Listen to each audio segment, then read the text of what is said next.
আজকের ভিডিওটা একটা রিকোয়েস্টেড ভিডিও। এই সমস্যাটা বেশিরভাগ মেয়েরই হয় এবং তাদের মনের মধ্যে এটা অনেক চাপ সৃষ্টি করে। তাই জন্য এই ভিডিওটা ভীষণ গুরুত্বপূর্ণ একটা ভিডিও। আমরা সব মহিলারাই ইউনিভার্সের থেকে একটা সুন্দর কার্ভ বডি গিফট পেয়েছি এবং আমরা সেই বডিটাকে খুব ভালোবাসি, কিন্তু সময়ের নিয়মে এটা পরিবর্তন হতে থাকে। এই পরিবর্তনটা খুব নর্মাল, কিন্তু অনেক মানুষেরই সময়ের আগেই পরিবর্তন এসে যায় এবং সেটাই দুঃখের এবং চিন্তার কারণ হয়ে যায়। মেয়েদের শরীরের ওপর থেকে অনেক ধকল যায়, তার মধ্যে একটা যেরকম ওজন বেড়ে যাওয়া, আরেকটা হচ্ছে বাচ্চা জন্মানোর সময় একটা বিশাল পরিবর্তন আসে। এছাড়াও হরমোনের চেঞ্জ, বয়স বাড়া, এগুলো তো আছেই এবং এই সব পরিবর্তনগুলো শরীরে দেখা দেয়। বিশেষ করে ফেমিনিন যে পার্টগুলো সেগুলো আরো বেশি এফেক্টেড হয়। তবে সুখের বিষয় এটাই, স্যাগিং বেস্ট এটা যে প্রবলেম, সেই প্রবলেমটা পার্মানেন্ট না, সেটাকে কিছুটা চেঞ্জও করা যায়। আর এই চেঞ্জের জন্য কোনো অপারেশন করতে হবে না। আজকের ভিডিওতে জাস্ট 14 ডেজের জন্য, 2 সপ্তাহের জন্য কিছু টিপস ফলো করতে বলবো। এগুলো করলেই নিজের মধ্যে প্রচুর পরিবর্তন লক্ষ্য করবে। আর লাস্টে একটা খুব গুরুত্বপূর্ণ পয়েন্ট বলবো, অবশ্যই সেই পয়েন্টটা মাথায় রাখবে। তাহলে চলো এই স্যাগিং বেস্টের প্রবলেমটা কি করে ঠিক করবে সেটাই স্টেপ বাই স্টেপ শুনে নাও। Welcome to good life with Sukanya. আমি লাইফস্টাইল কারেকশন কোচ। আমার প্রোগ্রামে রোজ দেশ বিদেশ থেকে বহু মানুষ যোগ দিচ্ছে, তাদের মানসিক স্বাস্থ্য, শারীরিক স্বাস্থ্য ভালো করে একটা নতুন জীবন ফিরে পাচ্ছে। তুমিও যদি এই প্রোগ্রাম সম্বন্ধে জানতে চাও, আমার 2 ঘন্টার অনলাইন সেশন জয়েন করতে চাও, তাহলে এক্ষুনি নিচের নাম্বারে LCW এই কথাটা লিখে হোয়াটসঅ্যাপ করো। অনেকেই বলে এই ঝুলে যাওয়া ব্রেস্টের সমস্যা হলে তুমি একটা টাইট ব্রা সবসময় পরে থাকো, তাহলে এটা ঠিক হয়ে যাবে। তুমিও হয়তো এই কথাটা শুনেছো, কিন্তু সায়েন্স কি বলছে? সায়েন্স বলছে একদমই এটা হয় না। উল্টে 15 বছর আগে একটা ফ্রেঞ্চ স্টাডি হয়েছিল, যেখানে প্রফেসর জেন ডেনিস রোলন এটা খুঁজে পেয়েছিল যে সারা দিন ধরে যদি তুমি ব্রা পরে থাকো, তাহলে অ্যাকচুয়ালি তোমার সাপোর্টিভ লিগামেন্টস যেগুলো থাকে ব্রেস্টে, সেগুলো দুর্বল হয়ে যায়। তাই বুঝতেই পারছো, সারাদিন আন্ডারগার্মেন্ট পরে থাকার তথ্যটা শুধু ভুলই না, বরঞ্চ আরো তোমার ক্ষতি করে। তাহলে ঠিকটা কি? এবারে সেটা স্টেপ বাই স্টেপ জেনে নাও। Step 1, know the real cause. আসলে কেন এটা হয়? Loss of oestrogen and elastin. বয়স বাড়তে বাড়তে ঠিকঠাক খাওয়া দাওয়া না করলে এই স্কিনের ইলাস্টিসিটিটা লুজ হতে থাকে। 2012 একটা স্টাডি হয়েছিল ডার্মো এন্ড্রোক্রিনোলজিতে, যেখানে কনফার্ম করেছিল ইস্ট্রোজেন ডিক্রিজ করতে থাকলে স্কিনের যে টান টান ভাবটা সেটা এফেক্টেড হয়। দ্বিতীয় কারণ, প্রক্টোরাল মাসেলটা দুর্বল হয়ে যায়। তোমার ব্রেস্টটা একটা মাসেলের সেলফের ওপরে বসে আছে, যখনই মাসেলটা দুর্বল হচ্ছে অটোমেটিক্যালি ওটা ঝুলে যাচ্ছে। 3 নম্বর কারণ, দুর্বল পশ্চার এবং বাজে জীবনযাপন। দুর্বল পশ্চার মানে অনেক মেয়েকেই দেখবে একটু ঝুঁকে থাকে, কুঁজো হয়ে থাকে। হয়তো সে যখন একটু বড় হচ্ছে তখন তার নিজের শরীরটাকে নিজের আনকমফোর্টেবল মনে হচ্ছে এবং তখন থেকেই সে নিজেকে ভেতর দিকে ঢুকিয়ে নিচ্ছে। যত তোমার পশ্চারটা দুটো কাঁধ কাছাকাছি এসে যাচ্ছে, তত আপার বডিটা তোমার ঝুলে পড়ছে। তাই সব সময় দুটো শোল্ডার সোজা করে টান টান হয়ে সোজা হয়ে দাঁড়াবে বা হাঁটবে। পশ্চারটা ঠিক করা খুব দরকার। 4 নম্বর কারণ, ক্রাশ ডায়েট। রোগা হওয়ার জন্য তুমি কন্টিনিউয়াসলি কিছু না কিছু ভুল করতে থাকো, না খেয়ে থাকো, লো ক্যালোরি নিউট্রিশন, কম খাবার খাও, এই সবগুলোই তোমার শরীরের ওপর এফেক্ট পড়ে। মাসেল লস হয়, ফ্যাট যেটা আমাদের ব্রেস্টে অনেকটা আছে সেটাও শ্রিঙ্ক করে যায়। আর 5 নম্বর কারণ, ডিহাইড্রেশন এবং ল্যাক অফ লিম্প্যাথিক ড্রেনেজ।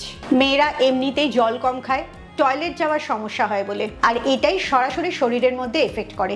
এই সমস্ত গন্ডগোলগুলোর জন্য তোমার বয়সের আগেই হয়তো ব্রেস্টের শেপ নষ্ট হয়ে যাচ্ছে এবং এটা ঝুলে যাচ্ছে। সমস্যাটা বললাম, এবারে তার সমাধান কি? 14 ডেজের জন্য একটা ন্যাচারাল লিফটিং প্ল্যান বলবো, আর এই প্ল্যানটা 100% কাজ করবে, কারণ এটার পেছনে সায়েন্টিফিক রিসার্চ আছে, এভিডেন্স আছে এবং ট্র্যাডিশনালিও এটা মানা হতো। এই প্ল্যানটার টোটাল 3টে ভাগ আছে। প্রথম ভাগটা হচ্ছে ইন্টারনাল নিউট্রিশন, যেটা তোমার এই লিফটিংটাকে আরো বাড়িয়ে দেবে।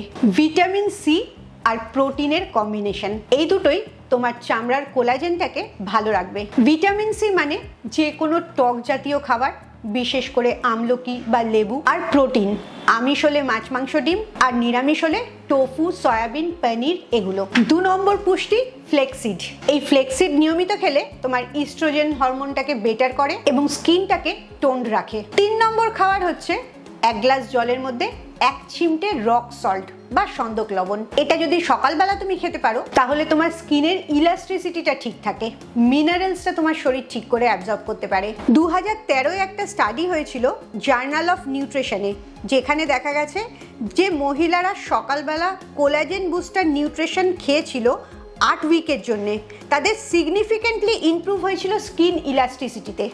যত তোমার স্কিনটা ইলাস্ট্রিসিটি বাড়বে তত তোমার চামড়াটা ওপর দিকে লিফট করবে। এবারে আসি সেকেন্ড পার্টটাতে, এক্সারসাইজ রিচুয়াল। রোজ 10 মিনিট মাত্র এক্সারসাইজ করবে, তাতে তোমার ব্রেস্টে যে মাসেলগুলো আছে সেগুলো অ্যাক্টিভেট হবে। প্রথম এক্সারসাইজ চেস্ট প্রেস, এটা 15 বার করে 2টো সেট করবে। সেকেন্ড এক্সারসাইজ ওয়াল প্রেস, এটা 10 বার করে 2টো সেট করবে। 3 নম্বর এক্সারসাইজ প্ল্যাঙ্ক, এটা 30 সেকেন্ড করে ধরে রাখবে, 2টো সেট করবে। আর লাস্ট এক্সারসাইজটা কোবরা পোজ। এই কোবরা পোজটা করার পর 3 বার ডিপ ব্রিথ করবে, এইভাবে 2টো সেট করবে। এই এক্সারসাইজ কটা যদি রোজ করো তাহলে তোমার ব্রেস্টের মাসেলটা অনেক টোন্ড হবে, অ্যাক্টিভেট হবে, আর এতে লিফটিংটা অনেক ইজি হয়ে যাবে। আর কোবরা পোজটা যখন করছো তখন খুব ধীরে ধীরে নিঃশ্বাসটা ভেতরে নেবে এবং বাইরে ছাড়বে, এতে তোমার ব্রেস্টের সমস্ত টিস্যুগুলো ভালো করে অক্সিজেন পাবে, আরো তাড়াতাড়ি রিজেনারেট করতে পারবে। এবারে আসি লাস্ট পার্টটাতে, ম্যাসাজ থেরাপি। এই ম্যাসাজটা রোজ রাত্রিবেলা করবে এবং ম্যাসাজটা সবসময় ওপর দিকে স্ট্রোক দেবে, কখনোই নিচের দিকে যাবে না, সবসময় ওপরে লিফট করবে। ম্যাসাজ করার যে অয়েলটা ব্যবহার করবে সেটা তৈরি করবে 1 চামচ ক্যাস্টর অয়েল দিয়ে। ক্যাস্টর অয়েলের কি উপকারিতা আগের ভিডিওটাতেই আমি বলেছি, অবশ্যই ভিডিওটা খুব মন দিয়ে দেখবে। 1 চামচ অলিভ অয়েল নেবে আর 3-4 ড্রপ ল্যাভেন্ডার অয়েল নেবে। এই 3টে তেলকে মিশিয়ে একটু উষ্ণ গরম করে নেবে এবং এক একটা সাইডের ব্রেস্টে 2 মিনিট করে ম্যাসাজ করবে।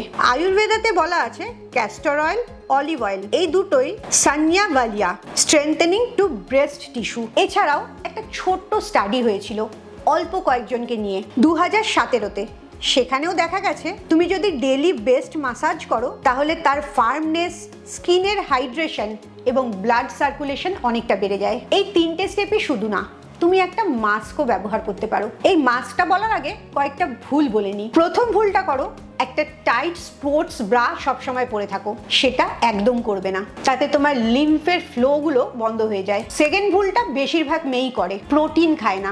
যত কম তুমি প্রোটিন খাবে তত এই সমস্যাটা বাড়বে। আর 3 নম্বর ভুলটা, নিজের পশ্চারটা লক্ষ্য রাখবে, কখনোই যেন সেটা সামনের দিকে ঝুঁকে না থাকে, সবসময় কাঁধ দুটো টান টান করে চলবে। এবারে খাতা পেন নিয়ে লিখে নাও এই আয়ুর্বেদিক মাস্কটা তুমি কিভাবে তৈরি করবে। 1 চামচ মুলতানি মাটি নেবে, তার সাথে 1 চিমটে হলুদ দেবে, তার মধ্যে 2 চামচ দই মেশাবে, সাদা দই, আর লাস্টে 4-5 ড্রপ অ্যালমন্ড অয়েল দেবে। এই মাস্কটা ভালো করে মিশিয়ে নিয়ে সারা ব্রেস্টে লাগিয়ে রাখবে। 20 মিনিট পর উষ্ণ গরম জল দিয়ে ধুয়ে দেবে। এটা তুমি সপ্তাহে 2 থেকে 3 দিন ব্যবহার করবে। এতে তোমার চামড়ার ডিটক্স হবে, চামড়াতে যে লোমকূপের গর্তগুলো আছে সেগুলো ক্লিন থাকবে, তোমার চামড়া অনেক ভালো নিঃশ্বাস নিতে পারবে, আর তোমার ব্রেস্টের ফার্মনেসটাও আবার ফিরে আসবে।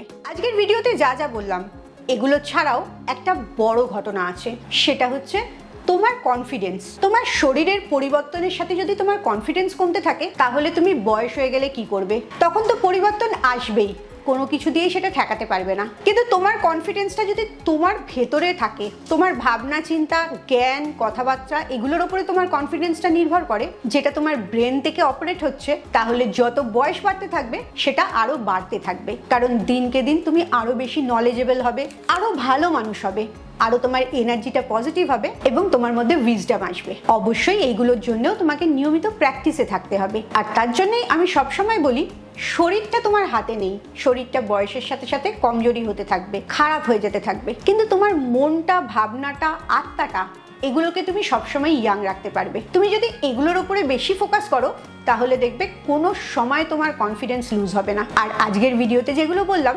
সেগুলো করার পর দেখবে অটোমেটিক্যালি 14 দিনে তোমার ব্রেস্টটা অনেক বেটার দেখতে লাগছে। তোমরা অনেকেই আমাকে জিজ্ঞেস করো একটা জল বলে দিন যে জলটা খেলেই কিছুটা ওজন কমে যাবে। শুধু জল খেলে তো ওজন কমা সম্ভব না, কিন্তু তাও আমি নেক্সট ভিডিওতে এমন জলের কথা বলবো যেটা ওয়েট লস করতে অনেক সাহায্য করবে। তাই নেক্সট ভিডিওটার জন্য অপেক্ষা করো। খুব ভালো থাকো, মানসিক আর শারীরিকভাবে একদম সুস্থ থাকো। আবার পরের ভিডিওতে তোমাদের সাথে দেখা হচ্ছে।